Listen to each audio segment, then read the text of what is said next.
A long time ago, a little boy called Igor lived with his mother and father in a small house which was made of wood. Igor's family was very poor. His father was a woodcutter and his mother made clothes for rich people in the city. Their house was in the middle of a large forest in the north of Russia. In summer, the days were long and the forest was alive with the sounds of birds singing to each other. Igor's father taught him the names of the different birds and the boy soon knew all their songs. But in winter, the days were very short and there was deep snow everywhere. The forest became quiet because the birds left to spend the winter months in warmer countries. One winter, Igor became ill. His mother made special food and drink for him, but he only got worse. The doctor from the city came to see Igor and spent some time talking with the boy and looking at him. Then he spoke to Igor's mother and father. "He's very ill, but I don't know what's wrong with him. In this winter, many young children all over the country are becoming ill and dying, and nobody knows why.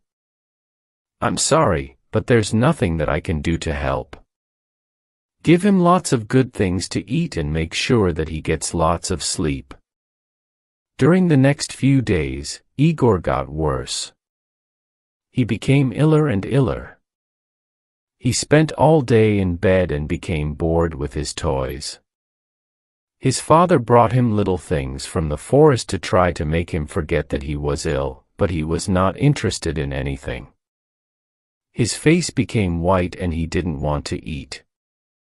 Sometimes at night, he had a fever and then he dreamt that he was flying above the forest, looking at his family's little house, far below him.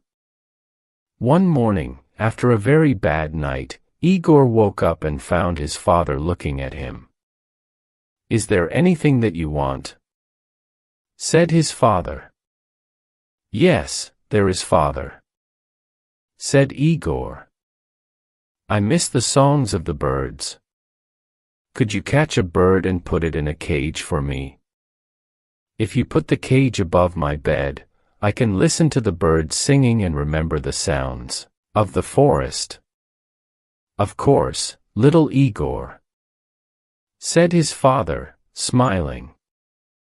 "I'll bring you your bird tomorrow." But he knew that now it was winter. There were no birds in the forest. This was the only thing that his son wanted, and he could not give it to him. "Perhaps you could make him a bird out of wood," said Igor's mother. "You could use one of those little pieces of wood that we usually burn on the fire."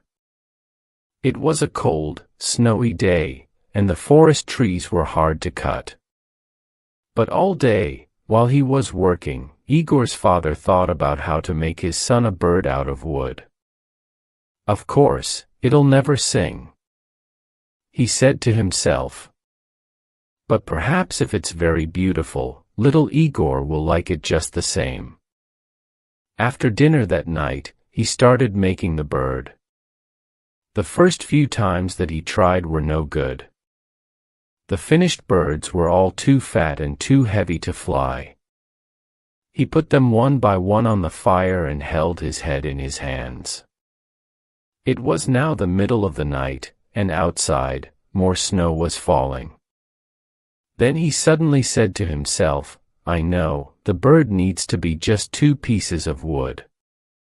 If I cut the wood carefully, the bird can have real feathers." First, he took a piece of wood for the head, body, and tail. He began with the tail, cutting the wood into feathers with his right hand. Then, with his left hand, he smoothed out the feathers. Then he was happy with the tail. He took some more wood for the wings. He cut them out carefully. It all took a long time because sometimes the feathers broke and he had to start again.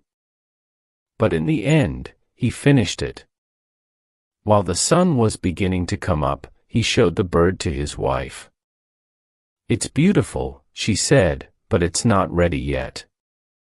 She took a needle and some thread and carefully sewed the ends of the tail feathers and wing feathers together. Soon, the feathers were all together, just like on a real bird. Then she tied a long thread to the middle of the bird's back. This way, they could hang it above Igor's bed. They looked at the bird together. "Now that it's ready," said the woodcutter, "I'll take it into little Igor's room." Igor was asleep. Very quietly, the father hung the bird above the boy's bed. He stood back and looked at it. The bird turned slowly on its thread. The woodcutter went happily to his bed to rest after his long night's work. Later that morning, he went back into Igor's room. The bird was turning slowly above Igor's head. His son was watching the bird carefully. There was a light in his eyes for the first time in many weeks. "It's beautiful, father," said Igor. "Thank you. But I've never seen a bird like it before in the forest." "What's it called?" "That's a good question. I'll find out and tell you later." The next morning, when the woodcutter went into his son's room, he found the boy sitting up in bed, trying to touch the bird. The last time that Igor sat up in bed was many weeks ago, he thought. "So, what's it called, father?" the boy asked. "I'm still not sure," his father replied. That night, Igor's father went into his son's room and he quietly made the thread a little shorter. Now the bird was hanging a little higher above Igor's head. 3 days later, he found Igor kneeling on the bed, trying to touch the bird. His hand was very near it. "Have you decided on the name of my bird, father?" Igor asked. "Not yet, my son. I'll tell you later," his father replied. Again, the father went at night into his son's room and put the bird a little higher. 5 days later, Igor was standing on the bed and nearly touching the bird. "Father, help me. I want to make it go round," he said. "Go on trying. It's not as high as you think," replied his father.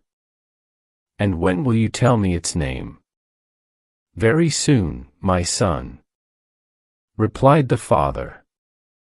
7 days later, Igor's father was cutting wood when he heard strange sounds coming from the house.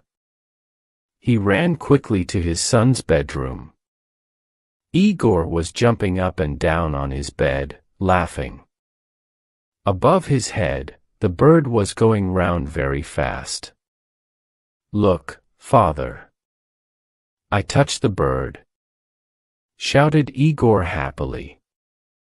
"Now, please tell me. What's its name?" "It's called the bird of happiness," his father replied.